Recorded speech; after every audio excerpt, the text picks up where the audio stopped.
Hello everyone, कैसे हैं आप सब लोग। तो मैं आज आप लोगों के लिए एक बड़ा इंटरेस्टिंग वीडियो लेकर के आई हूँ। और आगे बढ़ने से पहले मैं आप लोगों से रिक्वेस्ट करूँगी कि अगर आपको लगता है आपके लाइफ में कोई नार्सिसिस्ट है तो प्लीज़ आप लोग किसी एक्सपर्ट साइकोलॉजिस्ट की ज़रूर राय लें। और यहाँ इन वीडियोज़ में मैंने अपने एक्सपीरियंसेस और अपने आसपास से जो मैंने सीखा है उसको मैं यहाँ पे आपके साथ शेयर कर रही हूँ। जो हमारा आज का टॉपिक है वो है नार्सिसिस्ट पेरेंट एनमेश्ड विद चाइल्ड। ये एक टॉपिक ऐसा है कि आपको काफ़ी सारे लोगों ने इसको फेस किया होगा, महसूस किया होगा। इसका मतलब क्या है और क्या होता है ये, इस बारे में हम थोड़ा सा बात करेंगे। जो नार्सिसिस्ट पेरेंट्स होते हैं, एनमेश्ड मतलब उसका होता है आपको, जो नार्सिसिस्ट पेरेंट्स होते हैं वो बिल्कुल एनमेश्ड माने उलझे हुए होते हैं अपने बच्चों के साथ। तो आपको ऐसा लगेगा कि वो बिल्कुल आपस में ऐसे बंधे हुए हैं कि जैसे आप उनको अलग नहीं कर सकते।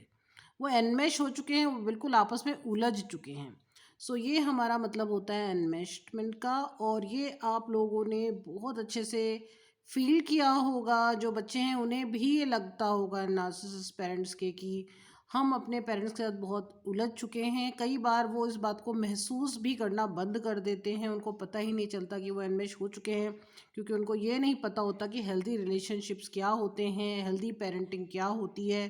बट एक तीसरा आदमी उनको आराम से उनके बीच में जब जाता है तो उनको लगता है, पहले तो उन्हें ये लगता है कि ये माँ बाप और बच्चे के अंदर एक बहुत अच्छा रिलेशनशिप है। नार्सिसिस्ट मदर है तो उसके साथ बहुत अच्छा रिलेशनशिप उसके बच्चों का है, वो आपस में एक दूसरे से अलग ही नहीं हो पा रहे हैं।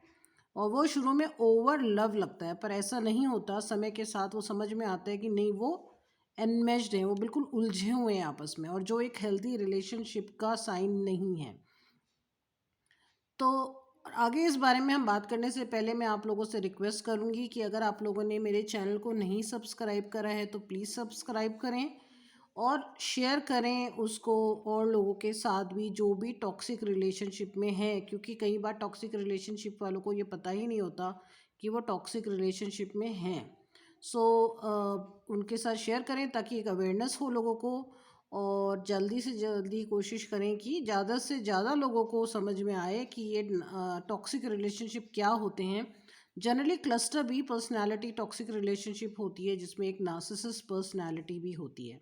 अब नार्सिसिस्ट पर्सनालिटी अपने आप में ही बहुत टॉक्सिक होती है, और जब वो पेरेंट्स बन जाते हैं तो वो एक और ज़्यादा उसमें उलझन आ जाती है। और जब इन पेरेंट्स के बच्चों की मैरिज होती है और जब उनकी लाइफ में कोई नया आता है, पार्टनर आते हैं, तो वो बहुत ज़्यादा पजल्ड हो जाता है, बहुत ज़्यादा उलझा हुआ महसूस करता है। उसकी जो उसका नज़रिया होता है वो बहुत अजीब सा होता है कि आखिर हो क्या रहा है, उसको कुछ समझ नहीं आता। उसको ऐसे दिखता है कि पेरेंट, जो नार्सिसिस्ट पेरेंट है और उसका बच्चा जो है, वो आपस में बिल्कुल एक दूसरे के साथ उनका बहुत रिलेशनशिप है, बहुत ओवर पैम्पर्ड लव टाइप का लगता है। और बट कुछ समय बाद अजीब सा कुछ महसूस होता है। हम देखिए बात करेंगे कि ये होता क्या है। तो अभी मैंने आपको, जैसे कि हमेशा बताती हूँ, मैं आपको स्टोरी के तौर पे या ड्रॉ करके मैं जनरली मैं अपनी बात को हमेशा रखती हूँ। तो अब हम लोग नार्सिसिस्ट पे बात, इस बारे में बात करते हैं, एनमेशमेंट के बारे में। तो फिर मैं आप लोगों को ड्रॉ करती हूँ अपने जो नार्क हैं, नार्सिसिस्ट हैं, उसको ड्रॉ करूँगी पहले मैं। सो इमोशनलेस, कोई आपको फीलिंग नहीं दिखेगी इनके। ये नार्सिसिस्ट हैं, अपने को खुद ही ताज पहने हुए हैं। ये ये नार्सिसिस्ट हैं,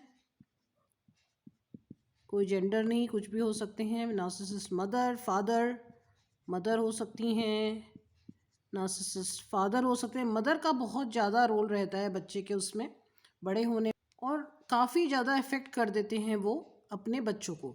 तो यहाँ पे हम नार्सिसिस्ट मदर लेते हैं, फादर भी हो सकते हैं, और उनका जो बच्चा होता है। अब यहाँ पे एक हमने उसके नार्सिसिस्ट के जो बच्चे हैं उनको लिया, और पूरा पजल्ड है ये भी, कुछ समझ नहीं आ रहा है कि क्या हो रहा है, क्या होते हैं हेल्दी रिलेशनशिप, इनको भी कुछ नहीं पता। अब जो नार्सिसिस्ट मदर है, ये जनरली जो है सन, जो नार्सिसिस्ट मदर होती है वो जनरली सन को अपने बहुत ज़्यादा ओवर पैम्पर करती हैं, और उनके साथ एक रिलेशनशिप रखती हैं इस तरीके का कि उनको वो बिल्कुल अकेला नहीं छोड़ती, और ये ऐसा दिखाती हैं कि वो अपने बेटे की बहुत ज़्यादा केयर कर रही हैं, बहुत ज़्यादा उनको पूछ रही हैं, ऐसा लगेगा। और सन पूरा तरीके से मदर के साथ इमेज्ड हो जाते हैं, उन्हें समझ ही नहीं आता कि आखिर ये हो क्या रहा है। अब ऐसे में अगर नार्सिसिस्ट की जो पार्टनर है वो अगर आ जाए यहाँ पे बीच में, ये जो सन है इसकी ये वाइफ हो सकती हैं, सन की वाइफ हो सकती है, ये अगर बीच में आ गई तो ये पूरा पजल्ड हो जाती हैं मदर और सन के रिलेशनशिप को देख के। इनके पूरा एमेज्ड रिलेशनशिप होता है, इनके बीच में इनमेश रिलेशनशिप होता है ये, तो ये बहुत कंफ्यूज हो जाती हैं क्योंकि मदर अपने सन की कोई आइडेंटिटी जो है सन की नहीं रहती है। अब मदर जैसा बोलती है वैसा सन करती हैं, जिस तरीके से मदर बोलती है वैसा सन, उनकी कोई अपनी रिलेशनशिप नहीं रह जाती। और वाइफ को as a third person mother accept ही नहीं करती क्योंकि उसको लगता है कि मेरे सन जो है वो मेरे ही कंट्रोल और मेरे हिसाब से चलना चाहिए, क्योंकि हमें पता है नार्सिसिस्ट लोग बहुत कंट्रोलिंग होते हैं और ख़ासकर वो अपने बच्चों को तो बिल्कुल नहीं छोड़ेंगे। तो वो जो है, जो उनका पार्टनर होती है, सन के जो पार्टनर होते हैं, जो उनकी वाइफ होती है, वो बहुत परेशान हो जाती है कि ये आखिर हो क्या रहा है। इन्वेस्टमेंट माने बिल्कुल ऐसे लगेगा क्योंकि सन अपनी माँ के बिना कुछ भी नहीं कर पा रहा और ना ही उसको समझाने का फ़र्क पड़ता है सन को, क्योंकि उसको हेल्दी रिलेशनशिप पता नहीं है। उसको ऐसा लगता है कि उसकी माँ के प्रति बहुत रिस्पॉन्सिबिलिटी है, उसको अपनी माँ को का पेरेंटिंग करना है। अब सन अपनी माँ का पेरेंट बन चुके हैं, यहाँ पे वो पेरेंटिंग कर रहा है अपनी माँ को, माँ उससे पूरा इमोशनल नीड अपनी फुलफ़िल कर रही हैं। सो मदर और सन का बड़ा ही अजीब सा रिलेशनशिप हो जाता है, कोई बाउंड्री नहीं होती, कोई बाउंड्री नहीं वहाँ पे उनके बीच में, कोई कुछ भी बाउंड्री जो एक होती है पर्सनल बाउंड्री वो नहीं रहती इनके बीच में। नो पर्सनल बाउंड्री, नो किसी तरीके के बाउंड्री नहीं होती कि बेटे की अपनी एक लाइफ है, उसका अपना एक सर्कल है, उसकी अपनी लाइफ है, उसकी अपनी वाइफ है, उसके अपने बच्चे हैं, तो उसको वो कोई बाउंड्री रहती नहीं है उनके बीच में। एंड वो पूरा एनमेश्ड हो चुके होते हैं। तो जब उनके बीच में कोई बाउंड्री नहीं रहती तो वो एनमेशमेंट होता जाता है। और काफ़ी बड़ा टॉपिक है ये, और थोड़ा सा मैंने समझाने की कोशिश करी है यहाँ पे कि क्या हो सकता है। कोई बाउंड्री नहीं है, सन को बता नहीं सकते, समझा नहीं सकते, बहुत मुश्किल है उन्हें समझाना क्योंकि वो भी बचपन से अब यही सुन रहा है कि उसको अपनी मदर का ध्यान रखना है। मदर क्योंकि जब उनके सामने अक्सर रो भी पड़ती हैं कि तुम्हें मुझे पूछना है, मैं बहुत परेशान हूँ, और सन को ऐसा लगता है कि उसकी रिस्पॉन्सिबिलिटी है और वो अपने आप को अच्छा महसूस करता है जब वो रिस्पॉन्सिबिलिटी वो पूरी करता है, क्योंकि उसने बचपन से वही सीखा है। जब से वो पैदा हुआ है, जब से उसने आँख खोली है, उसकी नार्सिसिस्ट मदर ने उसे यही सिखाया है कि तुमने मुझे पूछना है, तुम्हारी रिस्पॉन्सिबिलिटी है मुझे पूछना। सो वाइफ को यहाँ बहुत समझदार होने की ज़रूरत है। यहाँ पर किस तरीके से वो डील करेगी, काफ़ी टफ सिचुएशन है क्योंकि आप नार्सिसिस्ट मदर को भी नहीं समझा सकते, वो पर्सनालिटी डिसऑर्डर है।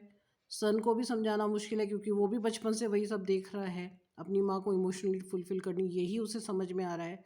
उसको नहीं, क्योंकि उसने अपने फादर के, जब उसके फादर होते हैं नार्सिसिस्ट मदर के जो हस्बैंड होते हैं, उनको नार्सिसिस्ट मदर बहुत ज़्यादा नहीं पूछती हैं।